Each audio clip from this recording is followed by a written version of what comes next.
ಇವ್ರ ಬಗ್ಗೆ ನಿಮ್ಮೆಲ್ಲರಿಗೂ ಗೊತ್ತು, ಆದರೂ ಒಂದು ಚಿಕ್ಕ ವರ್ಣನೆ ಮಾಡೋಣ ಇವ್ರ ಬಗ್ಗೆ ಅಂತ. ಇವರು ಏಕಪತ್ನಿ ವ್ರತಸ್ಥ, ಹೇಳ್ಕೊಳ್ಳೋಕ್ಕೆ ಒಂದು ಕಾಂಟ್ರವರ್ಸಿನೂ ಇಲ್ಲ.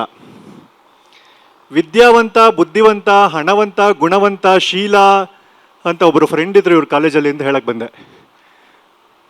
ಮತ್ತು ಕಾಂಟ್ರವರ್ಸಿಗಳಿಂದ ತುಂಬ ದೂರ, ಸಭ್ಯತೆಗೆ ರಾಯಭಾರಿ ಅಂತ ಹೇಳ್ಬೋದು. ಹೌದಾ? ಇವರು ಸುಳ್ಳು ಹೇಳೋದು ಕಡಿಮೆ, ಆದರೂ ಇವ್ರ ವಯಸ್ಸೇನಾದರೂ ಒಂದು 40ರಿಂದ 45 ಅಂದರೆ ಸತ್ಯಕ್ಕೆ ತಲೆ ಮೇಲೆ ಹೊಡೆದಂಗಿರುತ್ತೆ. ಬಟ್ ಈಗಲೂ ನೋಡಿ 40ರಿಂದ 45 ವರ್ಷ ಒಬ್ಬ ಗಂಡಸರಿಗೂ ಜಲಸ್ ಆಗೋ ಥರ ಇದ್ದಾರೆ ಇವರು. ಖುಷಿ ಆಗುತ್ತಾ ಇಲ್ವಾ? Thank you sir. ಗಂಡು ಮಕ್ಕಳಿಗೆ ಜಲಸ್ ಕ್ರಿಯೇಟ್ ಮಾಡೋದು ಕಷ್ಟ, ಅದನ್ನು ನೀವು ಮಾಡ್ತಾ ಇದ್ದೀರಾ. ಎಲ್ರಿಗೂ ನಮಸ್ಕಾರ. ನಾನು ಸುಳ್ಳು ಹೇಳಲ್ಲ ಅಂತ ಹೇಳಿದ್ರು, ಅವ್ರು ಸುಳ್ಳು ಹೇಳಲ್ಲ ಅಂತ ಹೇಳಲಿಲ್ಲ. ಹಾಗಾಗಿ ಈಗ ಹೇಳಿದ್ದೆಲ್ಲ ಕೇಳಕ್ಕೆ ಬಹಳ ಹಿತವಾಗಿತ್ತು. ಏನು ಸರ್ ಅವ್ರು ಹೇಳಿದ್ದು ಯಾವ್ದನ್ನಾರು ನೀವು ಒಪ್ತೀರಾ? ಫಸ್ಟ್ ಲೈನ್ ಏನು ಹೇಳಿದ್ಯಪ್ಪ ನೀನು? ಏಕ ಪತ್ನಿ ವ್ರತಸ್ಥ. ಇಲ್ಲ, ಎಲ್ಲರೂ 100 ಹೆಂಡ್ತಿರ್ಕೊಂಡು ಆಡ್ತಿದೀವಾ? ಇಲ್ಲ ಸರ್, ಈಗಿನ ಜನರೇಷನ್ ಏಕೆ ಪತ್ನಿ ಅಂತ ಆಗಿದೆ. ಅದ್ರಲ್ಲಿ ನೀವು ಏಕಪತ್ನಿಲೇ ಇದ್ದೀರಾ ಇಷ್ಟು ವರ್ಷ, ಅದು ಖುಷಿ ವಿಚಾರ. ಆತರ ಹಂಗೆ. ಆಮೇಲೆ ಹೇಳಿದ್ದು ಬುದ್ಧಿವಂತ, ಅದು ಉಪೇಂದ್ರ ಮಾಡಿದ್ ಫಿಲ್ಮು. ಗುಣವಂತ, ಅದು ಪ್ರೇಮ್ ಮಾಡಿದ್ದು. ಶ್ರೀಮಂತ, ಅದು ಅಂಬಾನಿ ಅದಾನಿ ಆ ಗ್ರೂಪು. ನಾನು ಎಲ್ಲಿದ್ದೀನಿ ನಿನ್ ಮಾತಲ್ಲಿ ಅಂತ.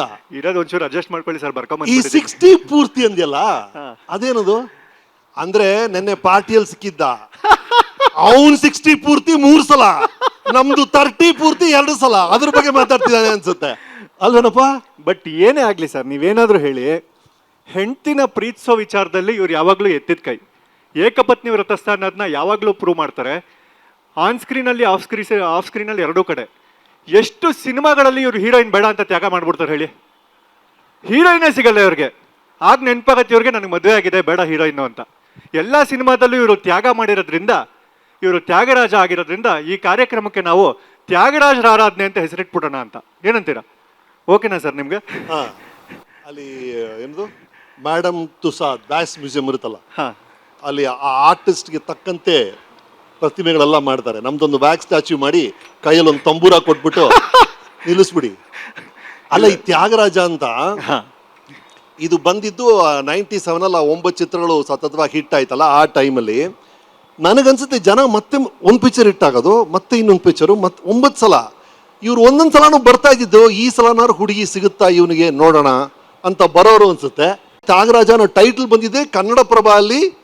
ಆ ಟೈಮಲ್ಲಿ ಜೋಗಿ, ಉದಯ್ ಅವರೆಲ್ಲ ಕೆಲಸ ಮಾಡ್ತಿದ್ರು. ಅವ್ರು ಯಾವುದೋ ರಿವ್ಯೂ ಅಲ್ಲಿ ಬರ್ತಿದ್ದು, ದಟ್ ಗಾಟ್ ಸ್ಟಕ್ ಅಷ್ಟೇ.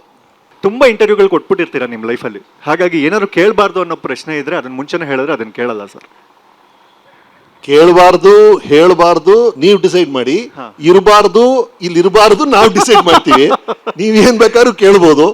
ಒಂದೇನು ಅಂದ್ರೆ ಇದು ಕನ್ನಡಪ್ರಭ, ಏಷ್ಯಾನೆಟ್ ಸುವರ್ಣ, ಗಂಭೀರವಾದ ವೇದಿಕೆ. ಆ ಪ್ರಭೆಗೆ ಧಕ್ಕೆ ಬಾರದ ಹಾಗೆ ಅಪಾರ ಕೀರ್ತಿ ಗಳಿಸಿದಂತ ಅಲ್ಲೇ ಇರಲಿ, ಅಪಕೀರ್ತಿ ಗಳಿಸಿದಂತ ಆಗೋದ್ ಬೇಡ. Okay okay, super sir.